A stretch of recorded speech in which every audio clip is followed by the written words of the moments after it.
Hi, I'm Mark Sumner, CEO and founder of Robertson Sumner.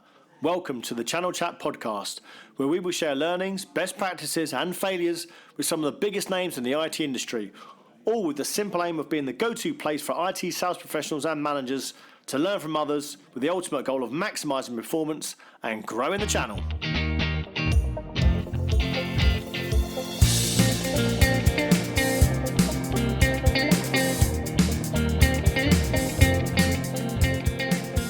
Hello, I'm Mark Sumner, host of the Channel Chat podcast show, and today I have the pleasure of Pete Murphy, the head of sales of Comscare, in the room. How are we doing, Pete? Really good, thank you. And especially I've got a beer in front of me. Yeah, absolutely. We thought we'd loosen you up before we get into the show. Now, normally I ask the guests to sort of kick straight into their career about how they've got into this crazy world of IT sales, but I thought we'd do something different today and find out.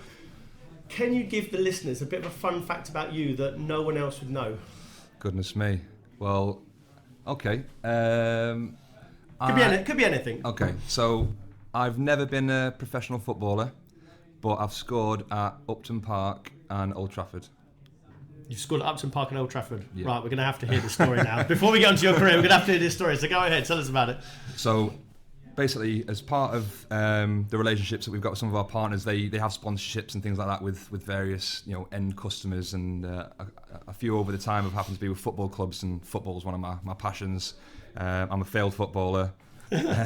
So when the opportunity came up to get involved in the last ever non-official football match at West Ham before it got closed and tore down, I was asked by one of my partners if I wanted to partake. So definitely. Oh, absolutely. Yeah. So we turned up, opportunity. Went in the home changing rooms. The kit was laid out with all our surnames, and they'd somehow found out my lucky number was 7. So they put Murphy number 7 on the back of a West Ham kit, made me captain, and scored a header at the Trevor Brooking end. So that was incredible. And then Old Trafford was, again, really lucky experience through our parent company Ingram Micro, where they did like an annual, again, sponsored day. And I managed to grab a goal at the end where my season ticket is, set up by Quinton Fortune. So yeah, my friends and family have heard. Good player as well. Oh yeah, Quinton Fortune, absolutely, yeah. So my friends and family are sick of hearing about it. But yeah, I doubt your listeners would know that about me. So that must be a party piece opener when you can speak to account managers and speak to customers about that. Yeah, it's absolutely. A great story. I've used it a few times, and it's like I say, it's a good icebreaker. So yeah, and it's the truth as well, which is always nice. You hear a lot of embellished stories. People trying to. Yeah, I was a pro footballer, but my knee broke and I had to go into IT sales. Yeah, of course you did. Yeah, I'm completely honest. I was a failed footballer. I thought it was what I was always going to be until realism came in, and I was sort of 17, 18. Thought, goodness me, I'm not quite going to make it here. So yeah. Great. Well, one of the things that I was pleased about getting you onto the show was because you've started as an account manager, you've worked your way up to a head of sales, and you're still in that role and you're still in the company. So what I want to have from the listeners is that journey and how you've actually done it and how you've made the progression. So first of all, how did you get into IT sales? So going back a little bit before that, I had a very sort of modest working class upbringing, amazing family. Everything was geared around being a good person and using your manners. We weren't materialistic, but obviously we never went without either. But growing up, I didn't really know what I wanted to do other than play football. I was quite creative as well, so I loved my art and things like that. So finishing school, the obvious thing that everyone did was go to college. I did a little bit better in my GCSEs than I thought I'd do, so I ended up going to a more prestigious sixth form. But I turned up on the first day and they had uniforms on. It was like school, so I left there after literally one day. I went to the local college where my mates were. So had 2 years of fun. And again, those 2 years, I did business studies, I did IT, failed both of them. I wasn't cut out for sort of the education side of things, but even as a youngster. What made you take them? What made you take IT then, even at that young age? I just knew, I was thinking longer term, what was it that's going to be out there as a career path for me if football didn't take off. So it was always a plan B at that age? It was always a plan B, yeah. I was, my family and my parents had the head screwed on and always sort of told me to have my education behind me. But I was, as well as obviously the football side, I was very entrepreneurial as well. I really liked the idea of having my own business. I used to, sell things at school and at college. I remember going to the market in my local town and buying 3 pairs of football socks for £1 and then selling them for £1 each at school. Wow. So just little things like that. Yeah. So but without having any sort of real passion other than sport, I didn't know where I was going to take it, but I just knew I needed those sort of core skills. So finishing college, I actually went to university to study business. Again, 3 or 4 months in, just wasn't my sort of thing. I wanted to go out and earn money. So between the ages of 18 and 22, I was a bit of a nomad, just doing a bit of everything, just finding out what my passions were, and they all sort of led to sort of quite customer-facing things. You know, I love people. That's always been a big thing of mine. And the roles that I was doing were, you know, a barman. I remember working at a national retailer selling women's shoes. Really? But I loved it, and I really loved it. So the interaction with customers straight away from early on, you liked. Absolutely. So were you telling them that football story then? Was that available then? No, that was too early then. Yeah. So yeah, from around 22, I mean, I was a late bloomer in terms of, you know, growing up. I was, you know, quite immature. I wouldn't have, if I'd have got into this industry or another more sensible industry with a career path earlier on, I wouldn't have taken advantage of the opportunity. So I basically flirted around a few different jobs. I had a friend that I used to go to the gym with, and at the time I was working for a company doing the sort of administration. That was my first leap into an office environment and a business in the business world, but it wasn't sales, and I didn't really know then that my career would be in sales as a salesperson. So I used to go to the gym with this friend. He used to turn up bragging about the commission that he'd earned that month. I'm there moaning that my boss doesn't like me and I'm bored to tears. And I just made a passing comment, you know, try and get me an interview. If you can do it, I know I can do it. Yeah. No idea about the IT industry, what the channel was or anything like that, but the company was CommsCare. So a couple of months after the start of 2010, I went for an interview. I went for an internal role, which was desk-based, new business development, you know, cold calling, essentially, looking to make appointments for the external account managers.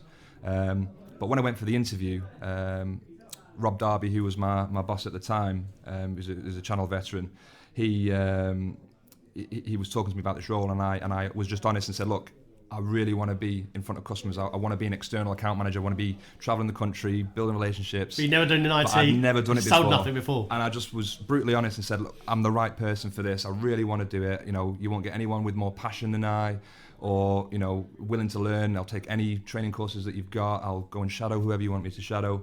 You know, please give me this opportunity, basically. So went away. Rob called me back a couple of days later and decided to take a chance on me. So I'd convinced him enough, but what I hadn't realised is that this was going to involve driving around, and I didn't have a driving licence. So that's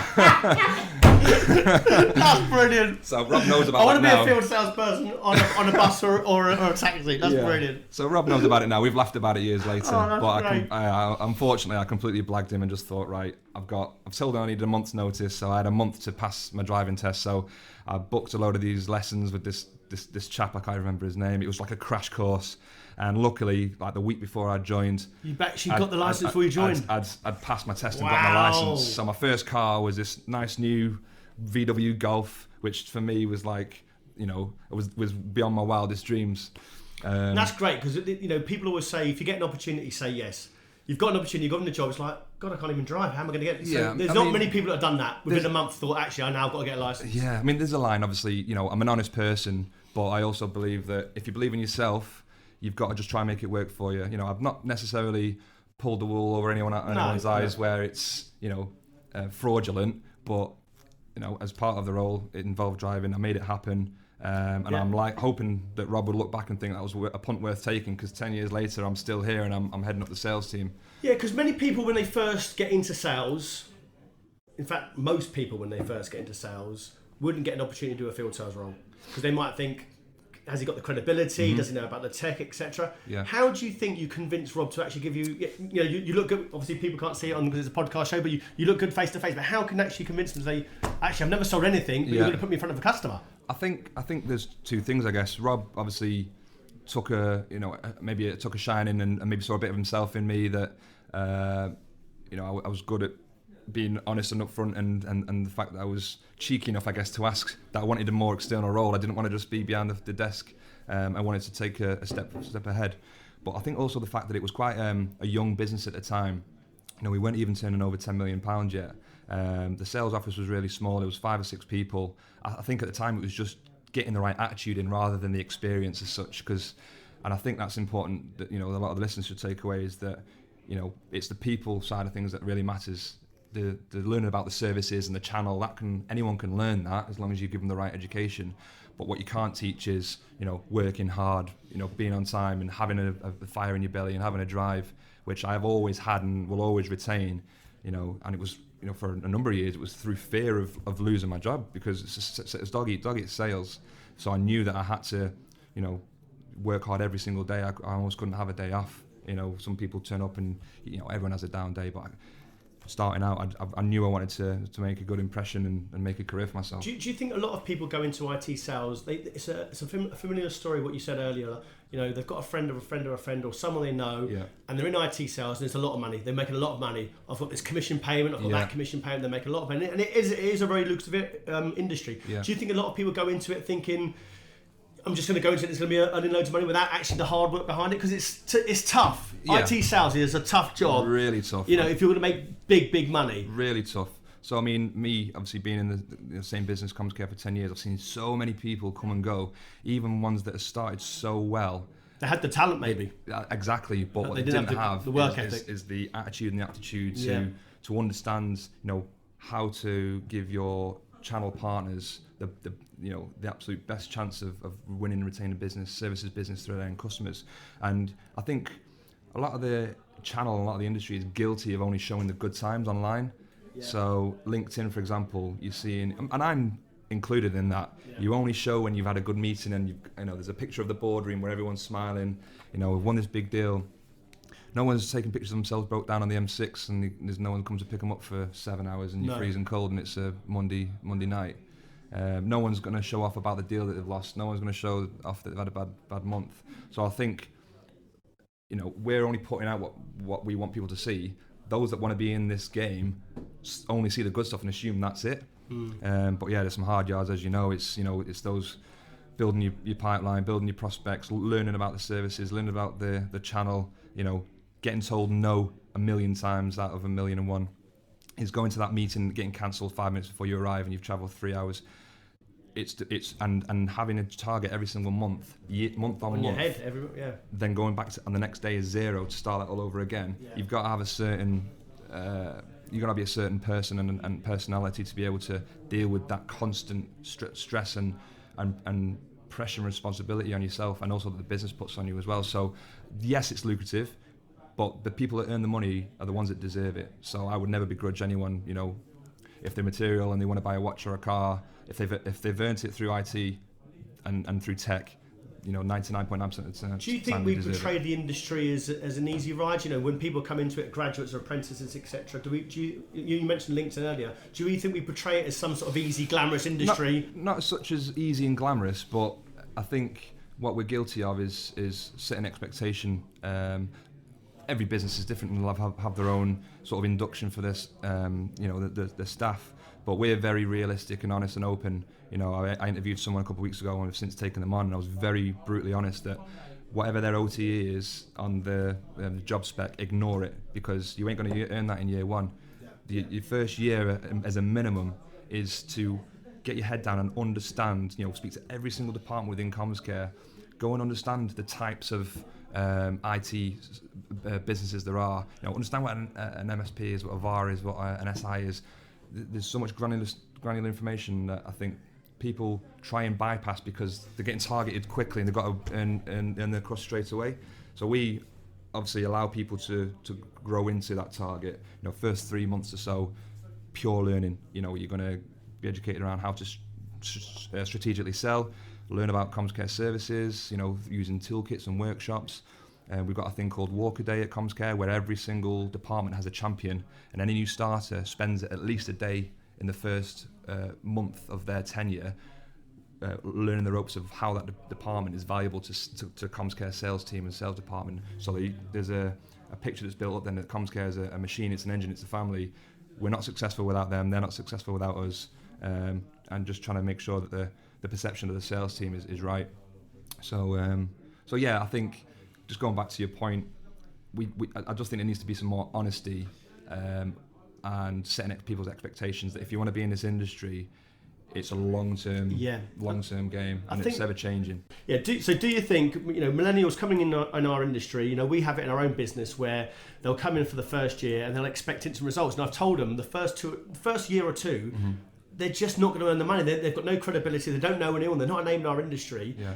And they either go past that first year and they give up, or they crack past that point and they go through. So do you see that in your industry when you take on people? Yeah, but I think it's a responsibility of the business as well to set that expectation. And when just being brutally honest with them at the start. Yeah. Don't sort of say it's all glamorous and you're going to earn loads of money and you're going to smash your OT out. Yeah. That's just setting them up for failure as well, isn't it? But also not just focusing on the money side of things. It's what the role at your business can do for that individual to develop them into the best version of themselves. So we have a clear progression path with a defined role expectation for every sales level. So if you are starting as an internal, we're showing you the job expectations of all the other roles, leading up to sales director, so that there's a clear progression path and an understanding that, yes, you might get some quick wins. Don't rely on that. Rely on learning the trade properly, understanding the channel, building your relationships so that they're credible in the long term. Don't try and sell big solutions straight away because you're going to come up short. Understand their business, and if there's a tactical opportunity that you can cut your teeth on and they can trust you on, then that's the way to go, because customers aren't daft and partners aren't daft. They're going to know that you're 18 and you're an apprentice or you're an intern. Yeah. You're not going to have the answers for everything. So it's definitely a balancing act. Was you told that when you joined Comscare? Were you told that the career path was there and the stages you could go? So it was there.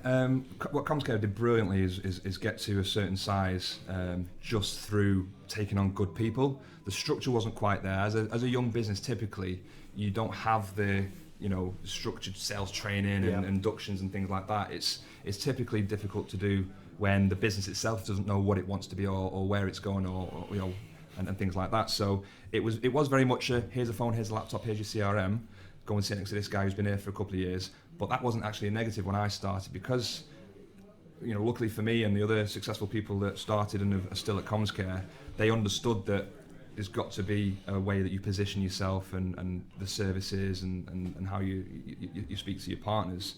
So there wasn't at that time the need, I guess, to have such a structured approach to onboarding yourself as a salesperson. Yeah. Now that the industry's shifting, the channel's obviously matured massively.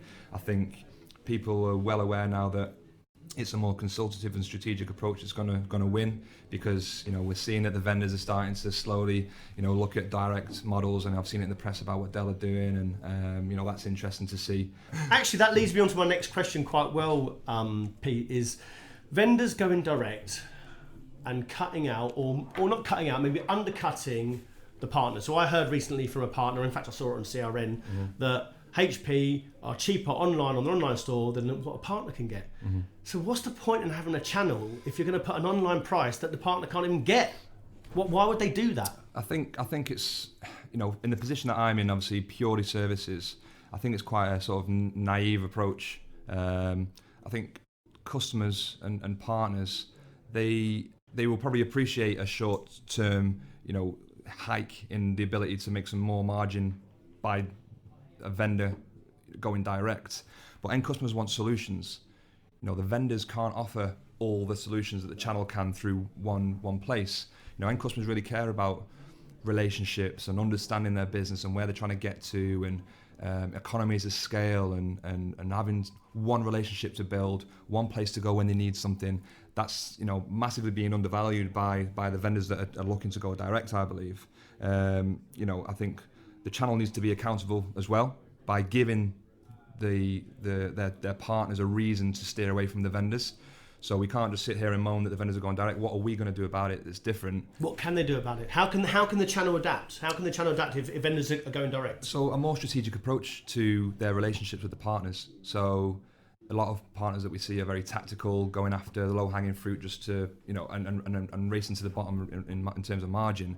That'll only last you, a certain amount of time. Where you're really going to be able to have make a difference is giving your channel partners a different message to take to their end customers, and helping them understand it in an easy way for them to be able to sell it as well. So, we're concentrating quite a lot on being sales trainers as well as account managers. I think that's something that we've adapted really well, and obviously that's an ongoing thing that we're developing. But it's not good enough now just to be there on the end of a phone when a partner needs something. We have to proactively go and work as a true extension of those partners, and almost make them feel like we're part of their own team, because then they'll open up and trust us to talk more about their end customers and where they sit, what verticals they're in. Because the services that we're creating through our service design team are now focused heavily on business outcome rather than what the service is. You'll very rarely hear Comscare talking about AI and IoT. I don't see many end customers, IT managers waking up in hot sweats at 4 a.m. saying, "I've not invested in an AI strategy." It's not current at the moment. It's not business critical to have an IoT strategy. It's there and it's coming. However, what we're doing, I think, quite cleverly, is we're going to our channel partners and saying, right, we're aware that you've got a number of really big retail customers. Have you spoke to them about wanting to know more about their customers? Where they move around the store, at what times do certain things get sold? Because we can set up metrics and different types of services for them to be able to capture that information, which there's an ROI on. We haven't mentioned the word IoT or AI in that conversation, but subliminally it is what we're selling, and that's the route that we're taking. Is a much more mature approach, and again more consultative approach. It's a word I'll use a lot because we're really drilling it home, because we were very tactical sellers back in the day at Comscare, but as we're here today talking about, it's funny. This came up in our management meeting yesterday, and I'm sort of going to go and put it out there because we had our ops director come to us and say, look, we're moving in 18 months. And we're going to have a digital transformation to the cloud. Now, remember, we're recruiters. We're not techies. We don't know really what we're talking about. So we had the conversation. He's like, well, we need a server that's going to last us 18 months, 2 years. But we are going to go to the cloud. So obviously the three managers look at each other and like, well, can't we go to the cloud now? And the IT manager, no, we can't go to the cloud now because of X, Y, Z reasons. And we all looked at each other thinking, why? And I actually said to can we get the partner in to educate us? And which he's now going to do. But what I'm surprised at, not many partners. And I know we're not a big business, we're not a big customer to someone, but we are a customer that's totally spending all our IT with this one customer.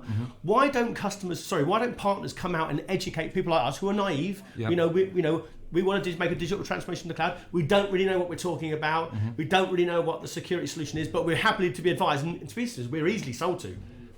But at the moment, when we get something we don't understand, we almost just say agree to it. So why don't you think partners, many of them, come out to customers like us or any of them? Because I hear lots of partners that don't go and visit customers and just start doing deals over the phone. So why don't they visit them? I think it's, again, an education thing. So the responsibility is on channel partners like Comscare to educate their partners to have the trust in what we deliver as a service, but also the knowledge to be able to have those more strategic conversations with businesses like you.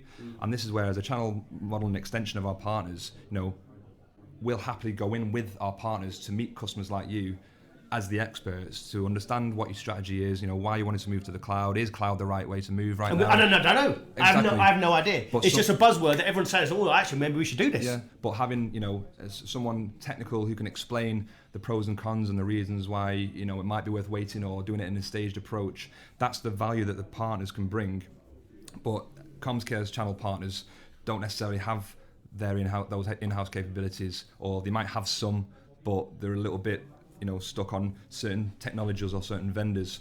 Because we're multi-vendor, because we're we've got verticals across any sort of technology, we're seen as that go-to partner to assist our partners in talking to their own customers. So I think it's up to the partners to give the partners up to the Comscare to give the partners the credibility to have those conversations to businesses like you. Yeah, because on David Davis, who was a guest last week or the week before, is saying to me 75% of world trade is going through a third party. So the channel is here to stay. It's not going anywhere. Yeah. But I was interested. I think it's 75% of it. Yeah, 75% of world trade is going through a third party company, which I was actually flabbergasted at. Yeah. So what do channel partners need to do to adapt? Because I look at a channel partner now. Again, going back to my own analogy of what I'm doing, we have got a contracted partner that we're using on a monthly basis. We've got a contract with them. We can't be bothered to change because it's a ball ache to change. It's all going to be loads of hassle. So we go to them for everything, for every bit of advice. But they're not really advising us. Hopefully they don't mind I'm saying that, but you're not. You can come in anytime you want. But they're not really advising us.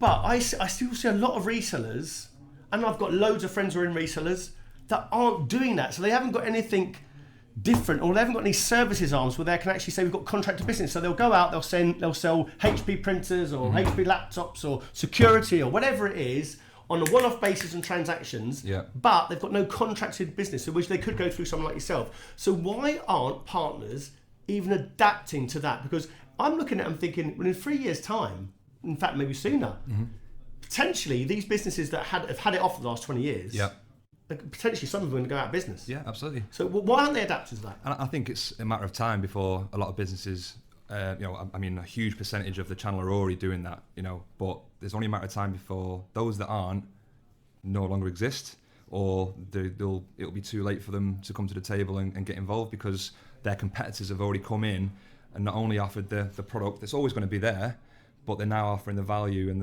the wrap, and that contracted service, gives that partner 12 months minimum to start talking about other things, business strategy, you as an end customer, where is it you're trying to get to? How can we help you get there?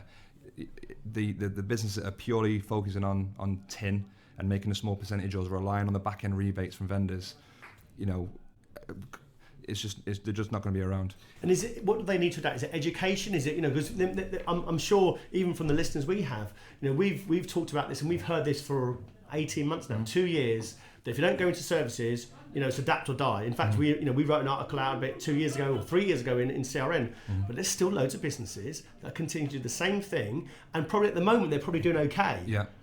But it's always like ostrich, it's like head in the sand stuff. It's like, why aren't they even thinking about it, or why aren't they open to change? I guess it's scary. It's the unknown. It's probably too reliant on the channel partners like us to tell them what they need. I think that shifted quite a lot, where the businesses that wanted to embrace services were coming to us saying, we need this because we need to change, our customers asking this. But we're seeing now that the channel are actually looking at us as the experts to say, right, you've got a holistic view of the channel, you've got thousand plus reseller partners. What is it that they're asking for that can make us different and have a different message against our competitors? But yeah, again, I think it's just a mindset thing. It really is.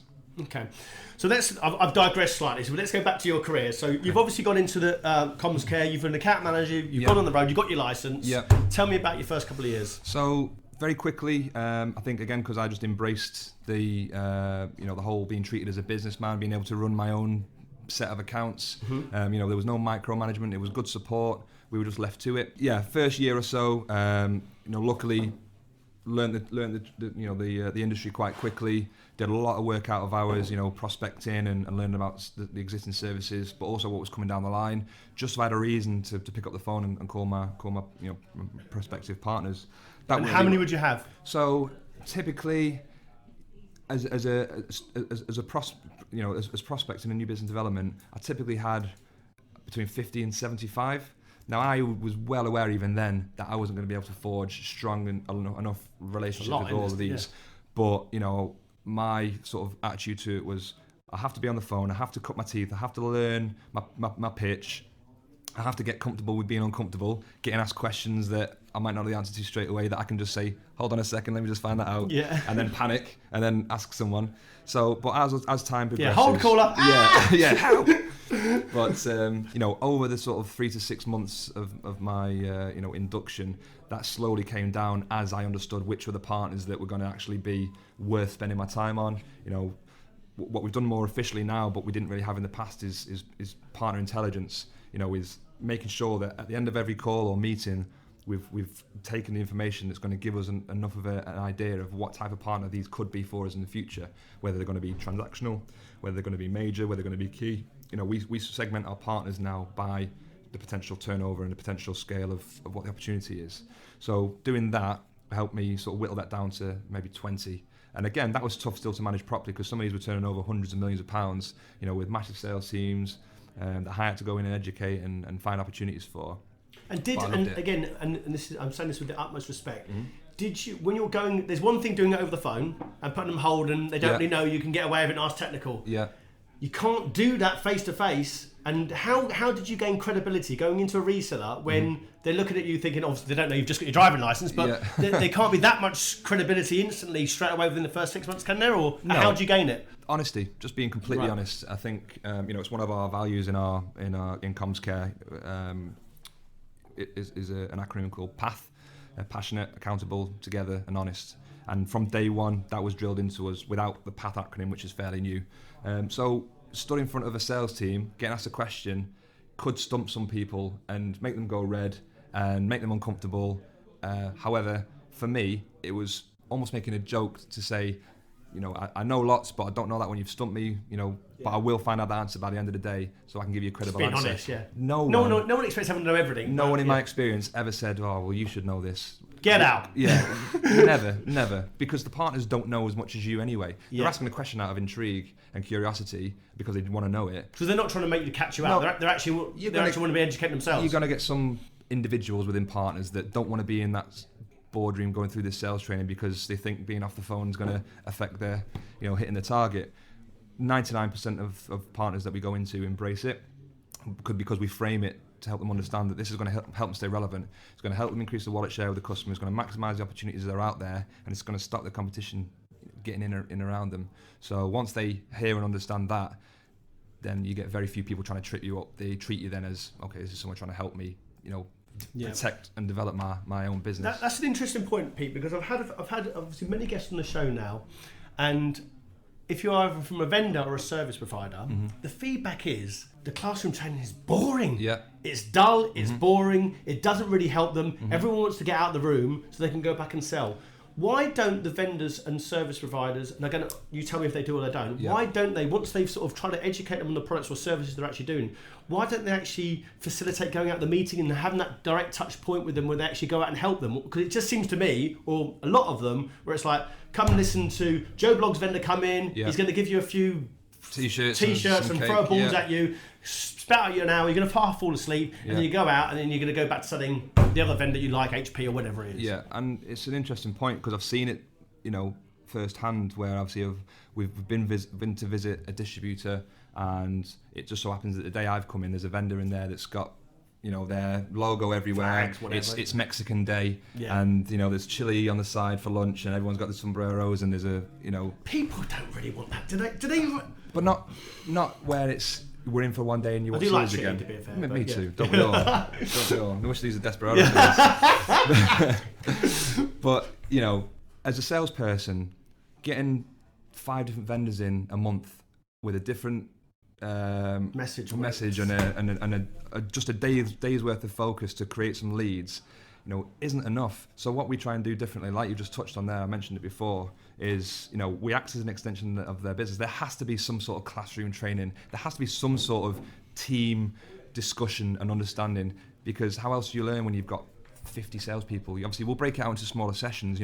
Any more than 10 in a room at a time is people aren't going to get the best out of it, and we're not going to get the feedback. But there's got to be an element of that. But where we get most value is we say, look, we will come with you as a support to these end customer meetings. You do that. Absolutely, we've always done it with the resellers, partners blessing. But we go in either as an extension of themselves. We encourage that they say that this is Comms Care, our trusted channel service provider, because they then know we can't go direct to the end customer. Never have, never will. It's a very strict channel model. But do you think that's why there's a resistance to it? Because if I say, for instance, a vendor and they've got, they say they're channel, they're channel friendly, but they've got a direct model, is there resistance from a partner to bring that into the relationship because they actually think, he might do this deal, but next month he might snipe the deal? Absolutely, and it's been a USP for us over the last 15 years. Since inception to date and the future, we've always been strictly channel. We've had scenarios where a partner's approached us saying, we're not comfortable renewing this with our existing partner because we know they've got a direct arm and we're worried about losing that relationship.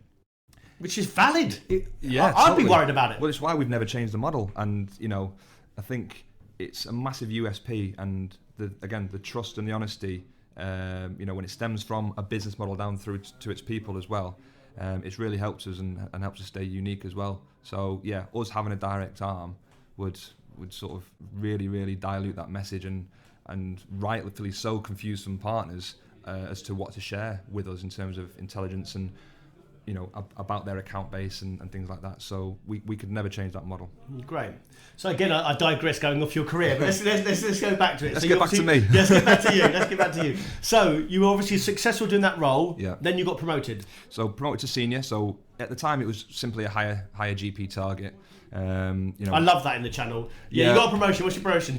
Your target's double. That's what your promotion is. I know. but I wanted something back as well because I've always had a seduction of management and leadership. Even as a kid, I was always the football team captain. I went for head boy at college, and I've always liked having that influence over a group of people where I can help shape, the progress of something or a result. So as part of that promotion, I sort of said that I wanted to get into management. Still quite a small sales team at the time. There was a colleague of mine who's no longer with the business that was in a similar position. So the sales manager at the time, Rob Darby, he said, okay, because we were hitting our numbers, we'll put you in as managers as well. So typically that's often a bad move, just because someone's hitting a number doesn't mean that they're Gonna be a good manager. No. Typically salespeople are selfish and should be selfish. It should be a prerequisite. Do you think that's a real valid point in our industry? So like, the top salesman is doing so well, right? Let's make him a manager because he can teach everyone else. It's like, and they normally fall flat in their face. I was I'm not blowing my own trumpet. I was a top biller, horrendous manager, absolutely horrendous manager. I hate it. I was very selfish. I didn't want to do it. Yeah. So do you think that's people look at people and think, top biller, let's put him as a manager? It's a mistake that some companies make, absolutely, because they assume that they can help other people replicate that because they've done it. And it's typically the selfishness that's gotten to that point where it's putting themselves first, putting their customers first, do whatever it takes to do the deal, But the good thing that Rob did was obviously identify that we wanted to be managers. So we were. What did he see in you? Do you think? I think it was. I was almost managing by accident already, even though I was only in the business sort of a couple of years once I was senior. The new starters that were coming on board, I just had this sort of natural, sort of inclination to want to help and support. And like I say, even as growing up, it was a big part of what I wanted to do. I knew that I wanted to manage people one day.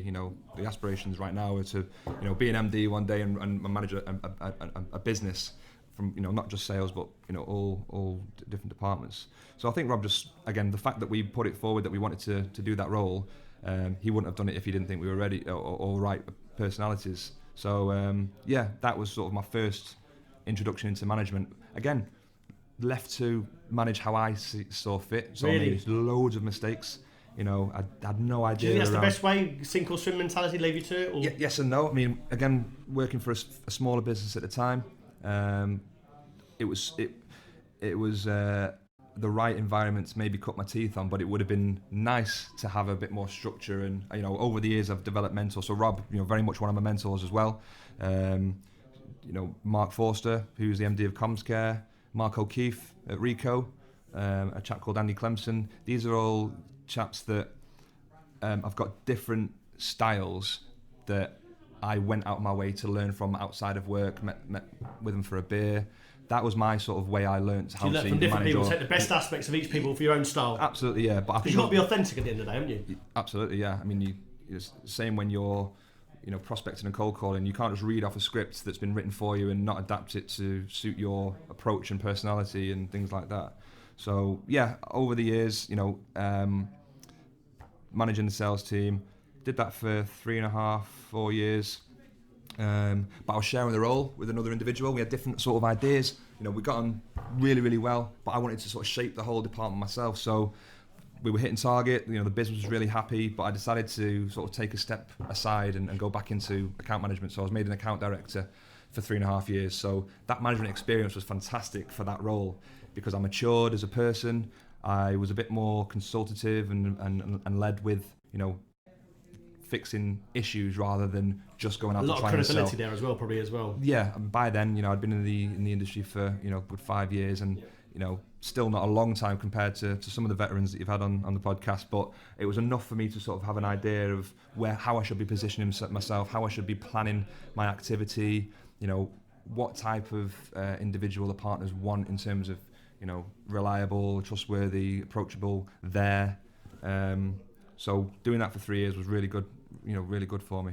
Do you think it's important that you're seen and visual and in front of these partners? Because I still see a lot of account directors doing it over the phone, like, oh, actually, you're in Derby or whatever it is, I can't make it, but if you've got any problems, give me a shout. Yeah, it's a challenge that, I'll be honest, I'm having in my sales team at the moment, and I think it's people take for granted that because they know an individual or they've got relationships with various people, that it's enough just to pick up the phone and check in.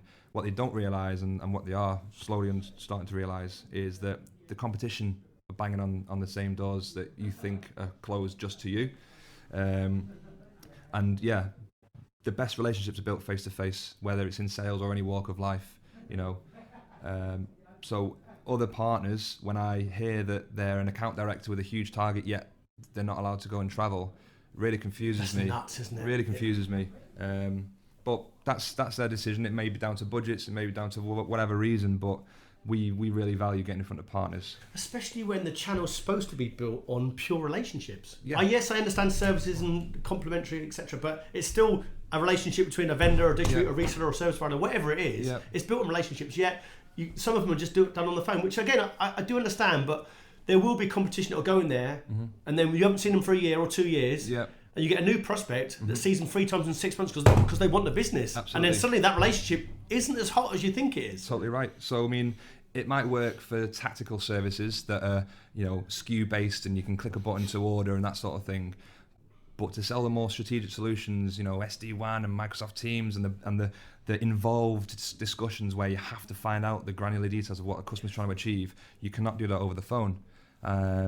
So yeah, we embrace traveling and getting out in front of your customers. Obviously, make sure it's a good use of the time. Make sure there's a return on that investment of your time, because when you're traveling, obviously you can be on the phone and things like that, but you're not doing other sales related tasks. So it's a balancing act, but definitely getting out in front of the customers and that's advice obviously that should be fairly obvious. Yeah, unfortunately it's not. That's why I've got this podcast show. Yeah. What advice would you give to other account directors that are in services companies that want to be a top performer? So you've been successful in your role. What made you successful? And what advice would you give to other people doing the role? If they got an account manager tomorrow, account director role, think right, I've got to do it tomorrow. Embrace learning. Right. Even those that have been in the industry for 10, 15, 20 years, the industry is so fast changing, and there's different approaches to things now, and customers respond to different things now. So someone that's been successful for 10 years who doesn't want to do a sales training course or doesn't need to listen to the webinar about a new service or a new product, they're going to get left behind, because the millennials that we're talking about who are hungry, they'll lap up anything there is to offer around education and tactics and solution sales training and things like that. So my advice would certainly to be willing to do the hard yards, and that's not just getting on the phones. Quality over quantity. It doesn't make sense to me making someone do 120 calls a day. I'd rather than do 20 calls and get 20 leads. Outcomes. Let's get the outcomes. Absolutely, yeah. Don't just phone the talking clock and then do your dial numbers. Exactly. Everyone's wasting their time. Yeah, absolutely. So yeah, learning, embracing ways to sell, and learning about their partners as well and their customers is really key, because that's the only way you're going to build the trust enough to maximise the opportunity that are in those relationships and gain wallet share.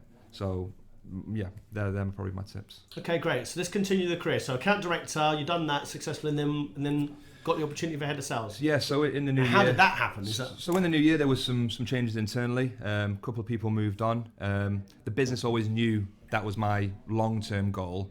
As much as an account director, I just had my head down, doing my own thing, looking after my own number. But when I moved from the sales management role a few years beforehand, they knew that one day I'd want to do that again, but me control the sort of strategic approach. Yeah. I've got certain ideas. I think they're really good ideas that suit our model. And yeah, in the new year, that opportunity just came around, and I just grabbed it with both hands. So the business trusted me enough to know that I'd done a good job in the management role I was in 3 years previous. And the business has been fantastic in allowing me to sort of shape the sales division as I think it should be shaped. Which you've got is full autonomy on it. Absolutely, yeah. That's fantastic. Yeah. But that just goes, says a lot about the trust that the business has got into me. But the fact that the business developed me into the type of individual that I am, without them, without Rob taking that punt, without the likes of Mark Forster and Simon Day, who's our services director, those individuals play a big part on me being able to do the role that I'm doing and have those ideas about, being more strategic and more consultative. So it's really just what we've done is stripped it back, simplified things, given a bit more structure in play. So everyone I want to treat like a businessman or a businesswoman. You can't trust people without trusting them. Giving them, training tools, giving them a voice. So anytime we come up with something new, or a new process or a new service or the way we do things, everyone's had an input. So that once it's built and it's released, they're going to embrace it straight away because they've had their say. So again, I think it just stems back to being very people focused from an early age. I like to think I understand how to get the best out of those people, and it was. I thought it would be more difficult than it was in terms of being a peer to then being the manager. But I think in the what was years, the challenge? Any challenges with that? I think just the challenge for me was trying to get everyone on the same page of where we're going. That this transactional sell, this 100 calls a day, being responsive was a thing of the past. Everything that we've done is positive and impacted the sales team in a positive way. We've given people the opportunity to earn more if they do more. There's a lot more flexibility, working from home and things like that. I think just getting their buy-in has been by giving them something back, but in return being very clear what's expected, and that's hard work. Being completely bought into the new way of working. Which is going to be alien for a lot of the guys because we've never done it before. It's not easy to learn how to sell solutions and be strategic if it's not been drummed into you the 10 years before.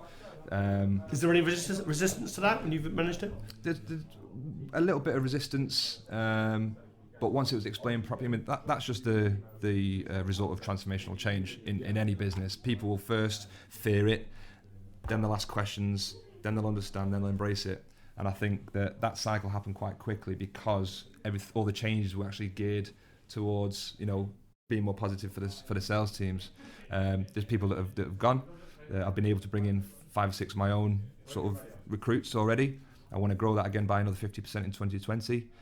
So there's a certain individual and approach that we're looking for as well, which is going to embrace this new way of working. And again, we'll give everyone those tools. And I think this is what the challenge should be doing as well, is giving every one of their sales teams the tools to find out what they're good at, find out where their actual skills are. Because for some people, it's not in presenting in front of a group of 20 people. It's not being on the phone and pitching. And it's just finding this and it might not be selling a particular service or products. And it's just finding out how to get the best out of everyone. So we do a lot of one-on-ones and appraisals. I know appraisals are a scary word to a lot of people, but I've shown everyone what we've built in terms of a process that's geared towards every 3 months, understanding where your competency levels are at, giving examples of where you're at and then marking them based on a sort of scale of 0 to 4. And then we review it 3 months later. Once we put tasks in place for them to work on, to improve, we celebrate success massively as well, but it's all done so that at the end of the year, that individual has had a clear path of where they need to improve. And if they don't, then we have a conversation. Maybe we're not right for them, maybe they're not right for us. But if they do, then we've helped them be successful and be the best version of themselves. So it's a win-win for them and the business. Yeah, and that's a huge investment for a business because I've come from a background where and a lot of I'm early 40s. I've come from a background where it's phone, desk, get on with it. Yeah. Get on with the target. I don't have appraisals. I don't have one-to-ones. I have a monthly number that I give my number in, and that's it. There's no and that's it. And obviously, this is 20 years and it's adapted. Do you think there's a big difference between now about how people manage people and leadership? So what do you think the difference is between that? I mean, obviously there's massive differences between management and leadership. I think people obviously buy into leadership and coaching more because there's more empathy there. The person's being put first. With management, it's a bit more dictatorial. It's a bit more do this because I say so. And I don't think people respond to that because people want to feel like they're working for someone that believes in them and has their best interests. There's got to be a balance. There's times where you've got to be a manager. at times where someone's not performing or someone's working outside of the guidelines you've set for an expectation of a certain role. But it's also important to, if someone is struggling as well, if there's a reason why and it's partly the business's fault, then it's your responsibility to lead that individual and coach them in a way that gets the best out of them. So massive differences. I'm more naturally towards the leadership. Do you think everyone's got to have a bit of both? Do you Totally. think a manager has got to have leadership qualities and a leader has got to have a bit of management qualities as well? 100%. Got to be a bit of mixture. Absolutely, yeah. And I'm working on my management side of things. You can't just be everyone's friend. Any changes you make, you're going to put someone's nose out of joint. But if you're doing it for the benefit of the business, then you've just got to, own it and stick with it. But I'm learning that quickly. I've been in the role for 7-8 months now. And I'm a sponge myself, so the mentors that I've listed, I've listened to a lot of podcasts, including this one, and just as much learning as I can from other people who've been through it, but then finding my own way of what works for me, so that it comes across as authentic. What advice would you give someone who's been in a role as a peer, they've been an account manager or an account director, and they're getting put into a role like yours? What advice would you give them if to sort of put their own stamp on the team and how would they adapt to it? 'Cause it must be scary. To me, I wouldn't like doing it. I wouldn't want to be a peer and suddenly start managing people. I wouldn't want to upset people. I'm not really good at that. Well, back in the early start of this year, when that announcement was made that I was heading up the sales team, I had to take all my colleagues, all 25 of them, into the boardroom to introduce myself as this is my new role. Oh no, and I'd hate that. I had 10 minutes to do it. So communication is massive. I think if you're transitioning into that role as well, you've got to almost forget your preconceptions of those individuals as well. Give everyone the opportunity to reinvent themselves and start again, because I think people may have been acting in a certain way because of the previous management structure. Maybe they didn't want to, didn't believe in it or didn't respond to that individual in the right way.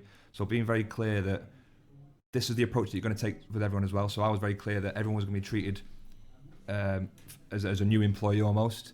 Forget what you've done in the past. It's all about today moving forward. This is the direction that I want the business to go. It's going to be more around strategic selling, getting closer to our partners, adding real value. It's not just about hitting the phones 100 times a day. And I explained what they were going to get from me in terms of trust, flexibility, coaching, training. So being very clear from day one and re-emphasising that every opportunity that I could, I think really helps. What about for new managers that want to get buy-in from leadership, where they want to implement changes? So, for instance, I don't know what changes you've implemented, but if you go in February and then by March you want to change the commission structure, etc., how would you advise people to get buy-in from above? Well, you've got to show an ROI. It's pointless making a change because it'll look better or it'll sound nicer. You've got to demonstrate, how that's going to improve the business. Every business, same as Comscare, are looking to grow. So a change typically has to impact that and benefit that. I think speaking the language of your superiors as well, and the culture that they're trying to create as well, the wording of it and how you shape that message is really important. But making sure that it's well thought out and it's been researched as well, because typically what a superior would do, and rightly so, is question it. And if you haven't got responses and rebuttals for those questions, then all the perception is that you haven't thought it through and it's actually not the greatest idea. So don't rush it. Make sure that it's going to impact the business in a positive way, in terms of the team and the people, but also the ROI to the business as well. Great. Pete, so as a new manager, do you plan your diary any different, or how do you work out your work week? Because now you've got 25 people to look at. Before, managing diary, you're accountable to yourself. Now 25 people are looking at what you're doing. Absolutely, and this is where it's been a big learning curve for me as well. So having my time with the team individually once a month and once a quarter is what I do really make sure I schedule properly, because every individual deserves that time. They might have some great ideas. And what I do once it's in the diary, it stays in the diary, because the second you move that by half an hour or the next day, you've instantly made that person feel like they're not important or they're not the priority. I used to do that all the time. Yes, but all the time. You don't think of the other person at the end though. You just assume that they'll be alright. I'd be late. I'd move it. It's funny. A previous guest actually said that about not moving the schedule whatever it's locked in, and also taking his time where he wouldn't do like loads of ones one-to-ones in one day, because he might think, actually, by the time he got to the fifth one at the end of the day, it's like, oh, forget this, I can't be bothered. So he'd actually schedule it more. But I used to do that all the time. Yeah. Terrible. So you'll have had someone on the other end of that email going, I've just spent all night preparing for Mark. Yeah, so that luckily I'm not a manager anymore. So, that's a key thing for you. Yeah, and those one-on-ones, they're going to be structured over a 3-month period, not trying to squeeze 20 odd people into a week or a month. It's just not possible. It's just going to affect your other activities. So, big thing. But in terms of day to day, it's the time management thing is actually something that I've put in place for my own team. So they were turning up, 10 to 9 on a Monday morning without any real strategy of what they were doing. They were slave to their email inbox. So they were flicking through their emails and then just responding to... I think a lot of people are that, aren't they? I do that now. Turn up and start looking through my emails. If you've got a list of 20 things, what are you typically going to do? You're going to pick out the easy ones to get rid of, right? Yeah. But which is deleting emails. That's my easy one. Well, but there's a place for that.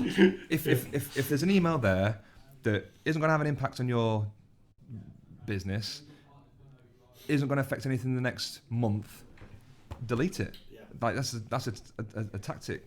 But no, prioritizing things. What's going to have the biggest impact if it's not addressed today, and being able to identify those particular, and then create your schedule based on that.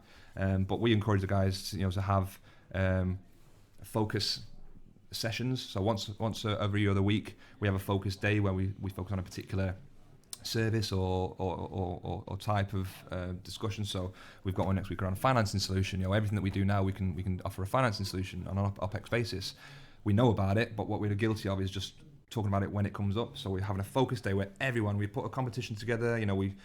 Brothers and sisters in arms, doing it together, and that's been really good. That's a lot. That happens a lot in most businesses, isn't it? Do you know about this finance solution? Yeah.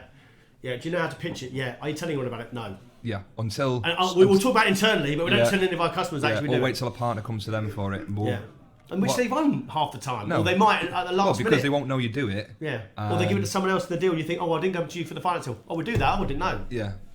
Or your competition's going in there and having those proactive conversations. So, day to day, it's just making sure that you can end the structuring your 9 till your 5:30 in the office, if you're in, is making sure that by the end of that day, if you do those tasks, you've had a successful day and you've had a productive day.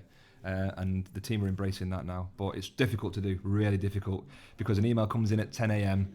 that a particular customer who will kick off if you don't get a quick response. You just want to respond to it to get rid of it. That's typically not the right approach. Either you acknowledge it to say, I've seen it, I'll respond by the end of the day, or I'll respond tomorrow, and then you respond in the window for those sort of emails. At that time, it's really hard to do. One of the things I hated about management, and I said luckily I don't do it now, was this topic, and I absolutely hated it. It was managing underperformance. Yep. I just didn't like the conflict of having that discussion. How, maybe it hasn't happened for you at the moment because it's only been new for you, but how would you or do you manage underperformance in your own company? I think it's taking partial blame. I think you have to be accountable. If it's an individual in your own team, then that person's not being successful because of either the lack of direction, the lack of coaching, the lack of training that you've given that person. But it's about working collaboratively with that person to find out what the reasons are for the underperformance. It may be something really basic, that there's a particular they don't plan their day particularly well, or they might not have an understanding of a particular service or an engagement process that's affecting them. It may be something personal. It's understanding, is everything okay at home? It can sometimes be, and it's in my experience, it's been things like that they've just could be little simple things. Absolutely, it could just be that they just needed someone to talk to get it off the chest, and have someone within the business who understands what they're going through, and then having that empathy to sort of give them some space or take some other responsibilities off them. If it's purely around the fact that they've not put in the time to learn about, how to solution sell or how to be more consultative, or they haven't gone through the sales toolkits that we've given to understand how a service works, then that's on them. And over the one-on-ones and the appraisals that I mentioned, if they've not been able to demonstrate an improvement, yet the business has given them the tools for that, then that's on them. And there can't be any arguments if there's a decision made on their future within the business. But my approach, and that's just because of the type of person I am, is more of a one-on-one empathetic approach. How am I failing you? you work for me. I work for you. What tools aren't I giving you to hit your target? That's my typical approach, and I think that works well for leaders. Managers, it's quite Simon Sinek sort of esque, isn't it? Like leaders eat last sort of stuff. Yeah, exactly. I think, but managers might have a different approach. It might be a bit more, you're not hitting your target.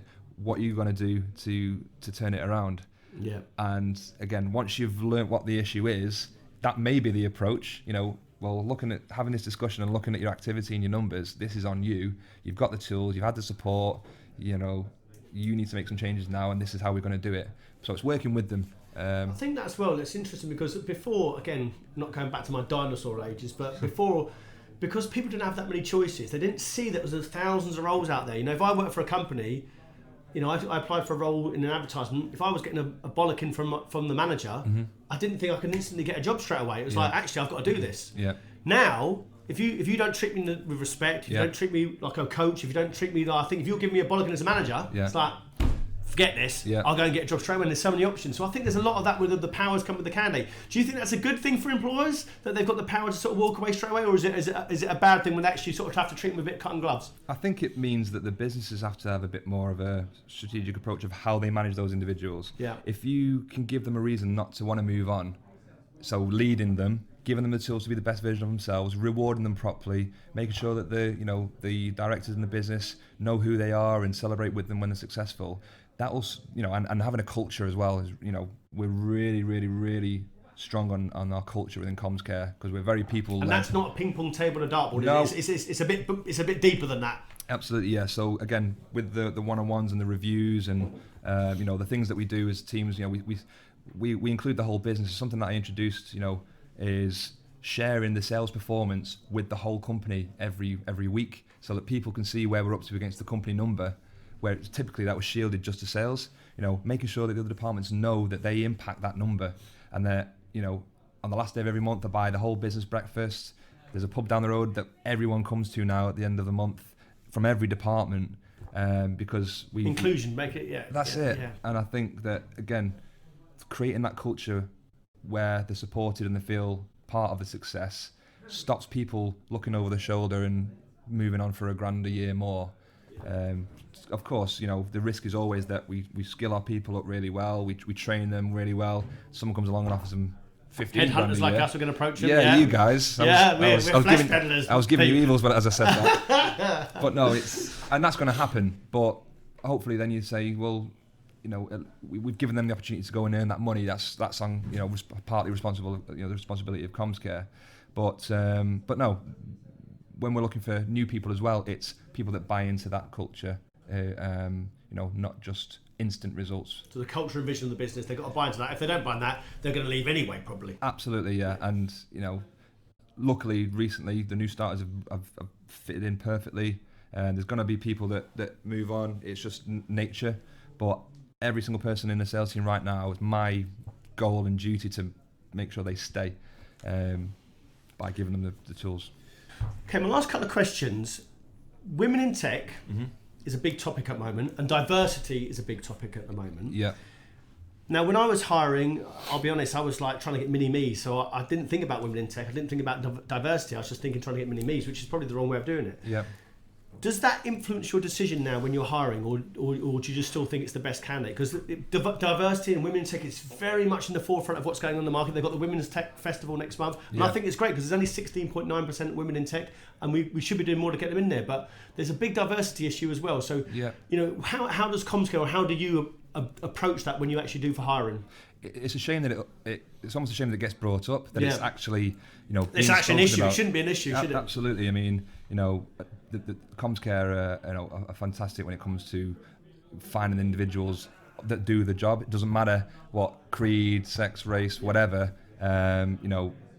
It's some women I know. Obviously, we've got a lot of women colleagues. I've got a lot of women colleagues at Comscare and in this industry, and they're almost disappointed that there's these celebrations of women in business, because why should there be? Why shouldn't it just be people in business?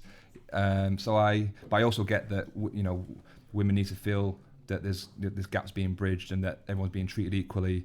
I've got a new account director starting tomorrow who's a lady who's had 10 years industry experience. She's fantastic. It didn't cross my mind once because she was a lady or a man. It did not matter. It was the credentials and her approach and the fact that she didn't fit in. Talent, exactly. Talent should go over that. That's all that mattered. And we've got some diversity in the sales team that have been here for 10 years plus, because it just came in because they were the right skill, the right person at the right time.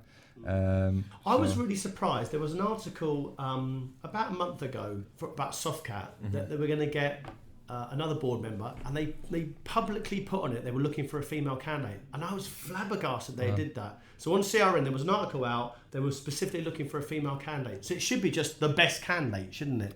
Yeah, I mean, I'll be careful commenting just because Softcat are an important partner of ours, but I think it's interesting that it's having to be specified out on job specs and type of person, because it should not matter. Yeah, should be just the best candidate, whether it's a man or woman. Yeah, absolutely. So my last question for you, and I asked everyone on the podcast show, if you were going to give one bit of advice to a contributor or a manager looking to make a name for themselves in our industry, in the channel, what would it be? Break some rules.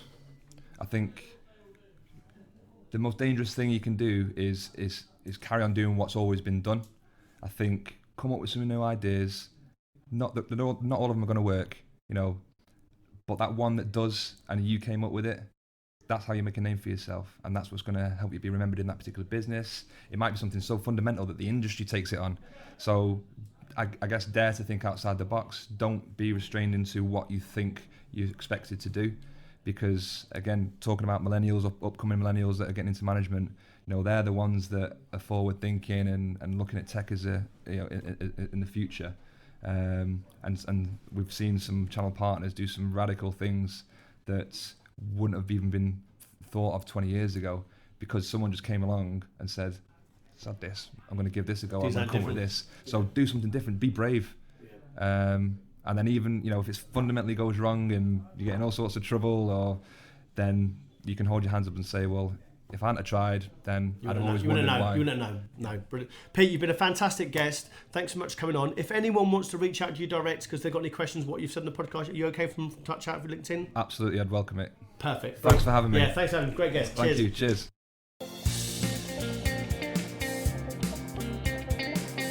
Thanks for joining us and listening to another episode of our Channel Chat podcast. If you've enjoyed what you've heard and are listening on iTunes, please could you give us a review and subscribe in order to get the newest episodes as soon as they're released. Otherwise, as always, we release an episode every Thursday at midday, so hopefully you can join us then.